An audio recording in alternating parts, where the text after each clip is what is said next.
Terima kasih pemirsa masih bersama kami di Halo Indonesia. Kembali terjadi kasus pelecehan anak di bawah umur, di mana pelakunya merupakan ayah kandung korban.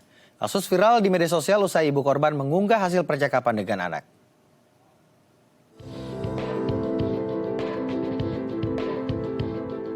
Kasus pelecehan seksual terhadap anak di bawah umur masih marak terjadi di Indonesia. Bahkan pelakunya adalah orang terdekat korban. Terbaru, aparat kepolisian menangkap pegawai honorer Suku Dinas Penanggulangan Kebakaran dan Penyelamatan atau Gulkarmar Jakarta Timur, buntut dugaan pencabulan terhadap anak kandung yang masih berusia 5 tahun. Kasus ini sebelumnya viral dari kisah seorang ibu muda bernama PA yang menceritakan kisah anaknya yang dicabuli saat hari ulang tahunnya oleh ayahnya sendiri yang juga merupakan mantan suami PA.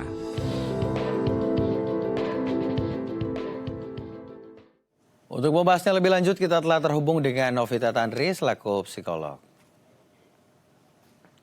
Halo, selamat siang Mbak Novita, apa kabar?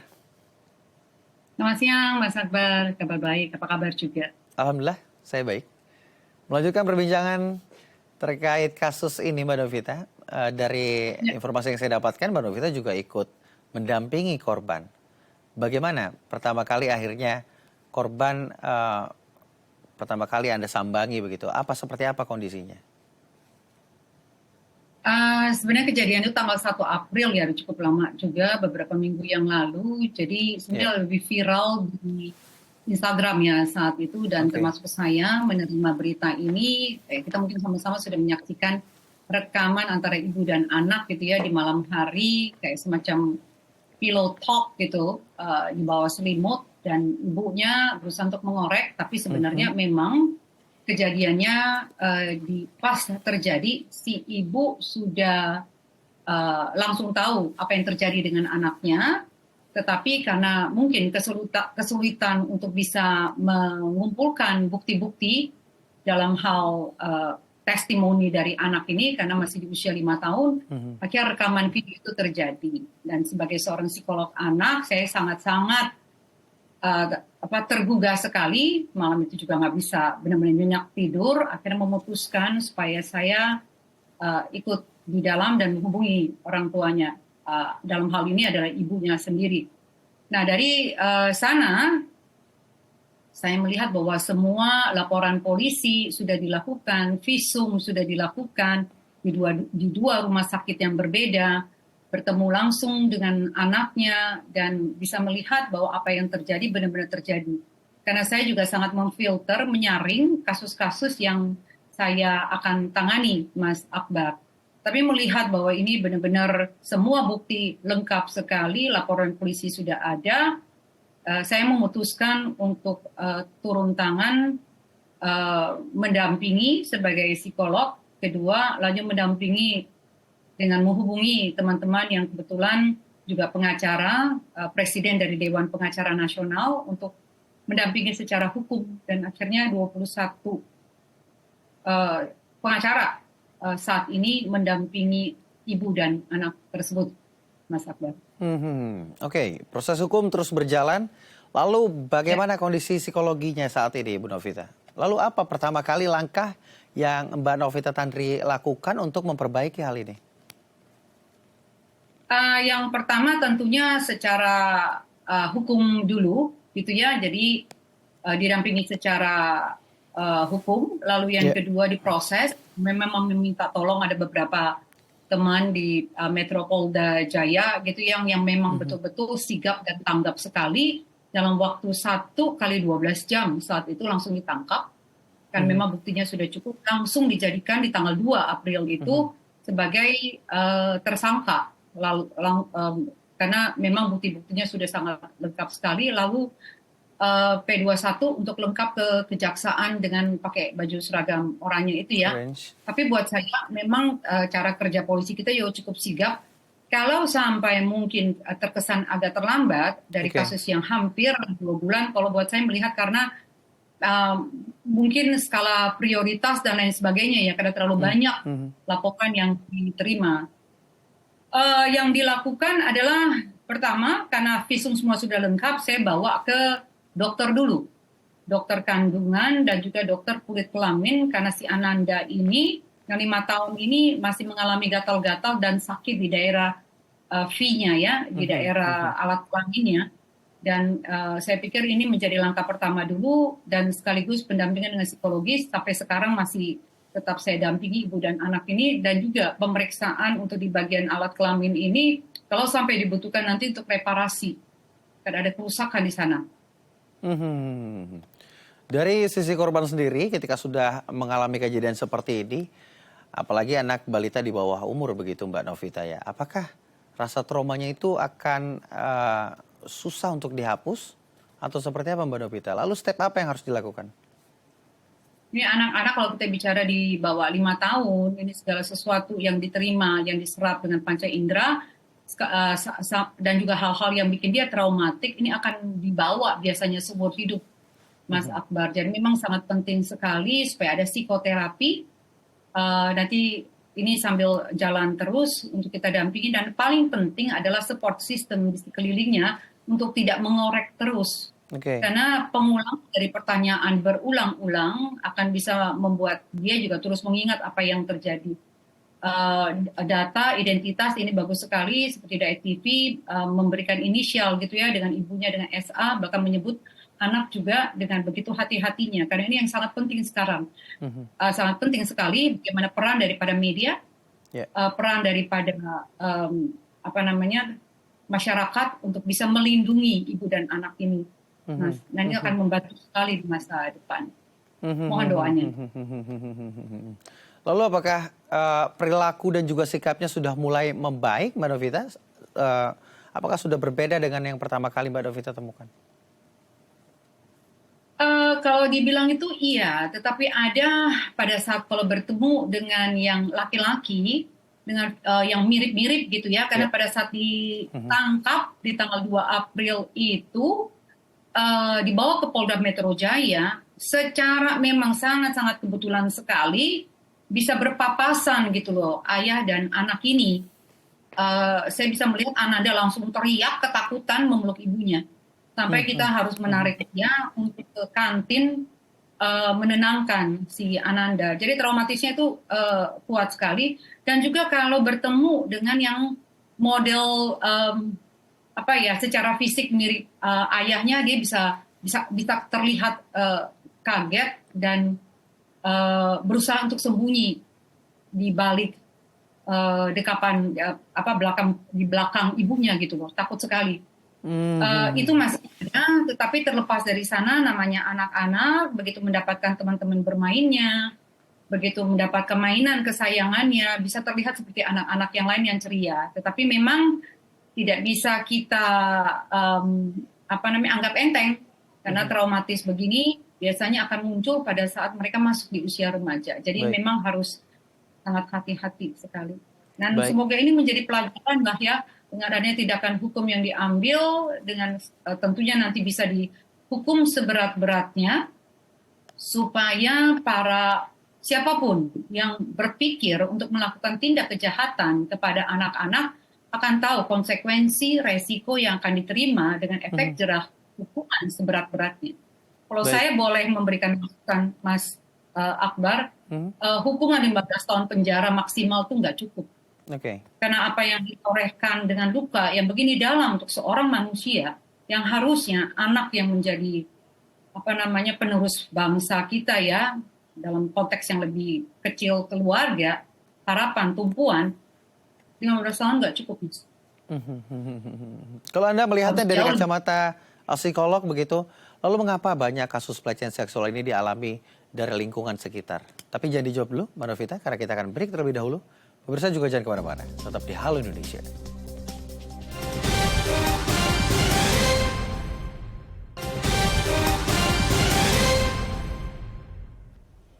Terima kasih pemirsa masih bersama kami di Halo Indonesia. Kami masih akan melanjutkan perbincangan kami dengan Novita Tandri selaku psikolog. Mbak Novita? Ya. Kita lanjutkan perbincangan tadi, Mbak. Dari kacamata psikolog begitu ya, mengapa pelecehan seksual sering terjadi yang dilakukan di lingkungan sekitar bahkan dengan orang terdekat? Iya, orang terdekat. Kenapa? Karena memang yang punya akses paling dekat ya, Mas Akbar, dengan korban. pelaku ini biasanya berkedok dengan profesi atau jabatan yang bisa dekat dengan calon-calon korbannya. Dan pertama kalau saya melihat pengaruh lingkungan sosial, pengaruh lingkungan sosial dalam arti bahwa memang apa yang dia tangkap, yang dia serap lewat panca inderahnya sejak kecil, ini dianggap sebagai sesuatu yang normal. Yang kedua, biasanya ada keinginan untuk mendominasi. Biasanya orang-orang seperti ini punya aktualisasi diri yang buruk, rasa percaya diri yang rendah, justru insecure. Dia ingin mendominasi orang lain yang which is lebih kecil, lebih lemah, untuk dia kuasai, untuk menunjukkan bahwa saya bisa mendominasi orang lain. Lalu yang ketiga, kemampuan untuk bisa luar biasa. Ini kan orang-orang yang sebenarnya sadis dan kejam gitu.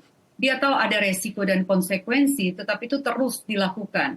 Manusia pada dasarnya diciptakan dengan hati nurani yang akan menegur pada saat berbuat yang salah, tanpa harus tahu yang mana yang baik dan mana yang benar. Hati nurani itu biasanya bicara. Nah, tetapi tadi dampak yang pertama, sosial dia tidak dibangun, dia tidak dibentuk.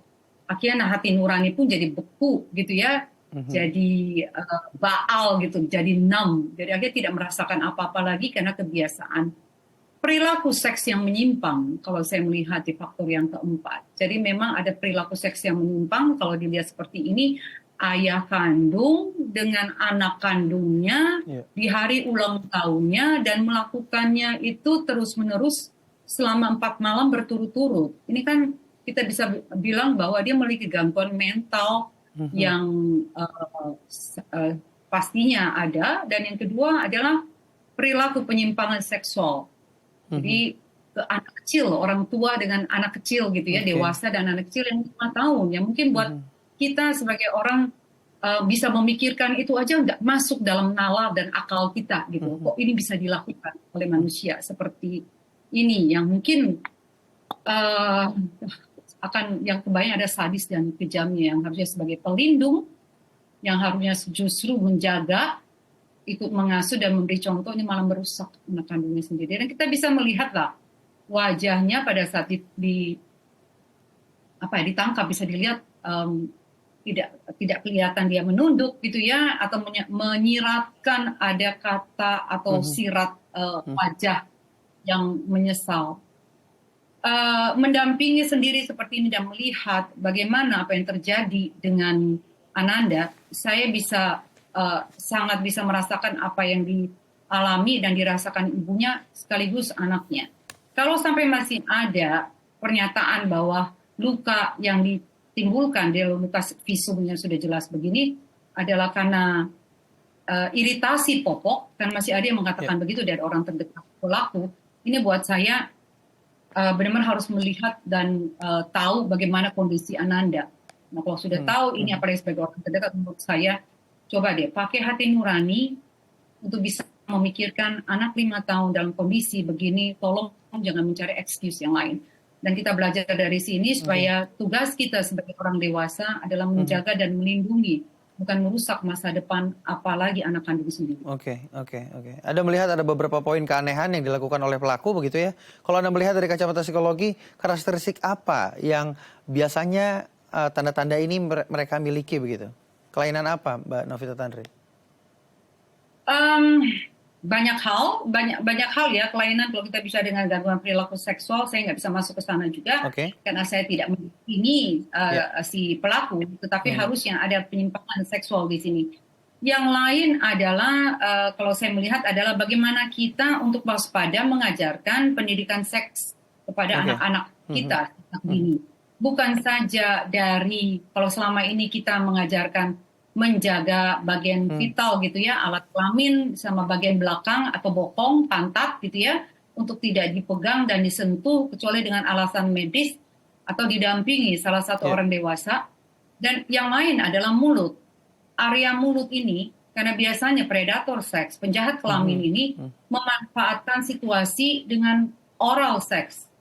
Jadi meminta anak untuk melakukan oral seks kepada orang dewasa, dan ini biasanya tidak ada kan, karena tidak ada penetrasi, tidak ada benda tumpul yang masuk seperti di alat kelamin atau di bagian anus, jadi tidak bisa dibuktikan secara fisik. Tetapi dampak psikologisnya, traumanya sama beratnya dengan penetrasi yang terjadi. Nah, ini yang dimanfaatkan akhir-akhir ini dalam ruang konseling saya dengan oral sex ini. Jadi memang tugas tanggung jawab orang tua bukan saja hanya membesarkan anak, tetapi benar-benar harus mempersiapkan anak-anak secara psikologis dan mental untuk tahu apa yang boleh, apa yang tidak boleh kalau kita bicara pendidikan seksual. Bukan mengajarkan anak hubungan suami istri gitu ya, tapi mengajarkan anak untuk menjaga bagian privat tubuhnya, termasuk tadi mulut. Dan yang kedua, tidak ada rahasia di antara orang tua. Tapi ini kasusnya unik sekali kalau bicara ayah kandung sendiri yang melakukan. Itu maksud saya orang terdekat lainnya. Jadi tidak ada rahasia karena biasanya mereka diancam. Iya. Ada rahasia. Nah, ini yang memang tips-tips yang bisa saya berikan kepada orang tua sehingga calon pelaku yang berusaha untuk memikirkan, mencoba itu akan memikirkan, kita kaitkan lagi dengan efek jerahnya, Mas. Jadi benar-benar harus tegas gitu ya, tegas, hukum seberat-beratnya. Undang-Undang TPKS kan sudah keluar ya, nomor 12 di tahun 2022 kemarin. Jadi buat saya itu sudah sangat cukup sekali untuk menjerat pelaku-pelaku ini. Baik. Tapi mengapa Mbak karakteristik korban begitu ya, banyak yang tidak ingin terbuka, seperti yang tadi Mbak sebutkan, ini tidak perlu ada rahasia begitu. Lalu mengapa hal ini sering terjadi? Bahkan ini mungkin bisa menyulitkan proses komunikasi yang terjadi. Iya, karena memang bicara tidak mudah, Mas Akbar. Kita bicara kekerasan seksual dan pelecehan seksual, 9 dari 10 perempuan itu mengalami itu sepanjang hidupnya. Jadi hampir semua perempuan mengalami pelecehan dan kekerasan seksual. Kenapa tidak diungkapkan? Karena biasanya kekerasan seksual dan pelecehan seksual itu tidak ada saksi. Jadi memang sulit sekali untuk dibuktikan, apalagi anak-anak yang belum bisa berkomunikasi dengan baik. Jadi sulit untuk bisa dibuktikan. Kalau ini kan kelihatan dan ada gitu. Itu pun kita lihat ini kasus jadi besar karena di zaman sekarang ada digital gitu ya, dengan adanya sosial media. Kalau di zaman dulu sulit sekali. Dan akhirnya menjadi aib, menjadi tabu karena dampaknya bukan saja antara si korban dan pelaku, tapi dampak dari seluruh keluarga besar kan, kedua belah pihak. Kemana-mana gitu loh. Memang nggak mudah, sangat tidak mudah. Tetapi kalau buat saya, speak up. Speak up adalah berani. Kunci. Betul, kalau mengalami pelecehan seksual, kekerasan seksual, harus bicara. Anda tidak sendiri. Banyak sekali hotline yang bisa menampung itu, dan bicarakan apa yang Anda alami. Jangan dianggap itu sebagai satu kebiasaan. Perempuan harus berani untuk bicara. Perempuan harus berani berbicara. Semoga kasus ini lambat laun menjadi pembelajaran juga bagi masyarakat bagaimana mencegah, menjadi hal yang lebih penting juga bagaimana pendekatan terhadap korban, pemulihan juga menjadi hal yang menjadi penting. Terima kasih Mbak Novita Tandri telah berbagi bersama kami di Halo Indonesia. Terima kasih, Mas. Pemirsa, pemuda di Jawa Tengah sukses menjadi petani muda dengan mengelola kebun melon. Informasinya usai jeda, tetap di Halo Indonesia.